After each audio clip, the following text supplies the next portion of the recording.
हे जे काही रिक्रुटमेंट रूल्स आहेत, म्हणजे आपल्याला उदाहरण द्यायचं झालं तर आज आपल्या जो काही आपला पाटबंधारे विभाग आहे, पाटबंधारे विभागामध्ये रिक्रुटमेंट रूल्स हे 1980चे आहेत.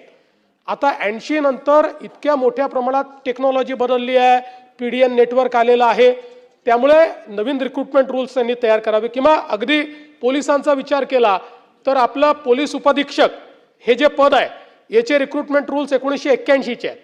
आता पोलिसांमध्ये सायबर गुन्हे वगैरे अनेक गोष्टी नव्याने आलेल्या आहेत, टेक्नॉलॉजी नव्याने आली आहे, आणि म्हणून 150 दिवसामध्ये पहिल्या टप्प्यात रिक्रुटमेंट रूल्स बदलणे आणि ॲक्च्युली सगळ्या विभागांना 2021 पर्यंत आकृतीबंधाला मान्यता घ्यायची होती, पण बहुतांश विभागांनी ती घेतली नाही, त्यामुळे त्यांना तेही कंपल्शन करण्यात आलेलं आहे. त्यामुळे आकृतीबंध आणि रिक्रुटमेंट रूल्स हे दोन्ही तेच 150 दिवसामध्ये हे पूर्ण केल्यानंतर तात्काळ आम्ही विशेष भरती मोहीम सुरू करणार आहोत.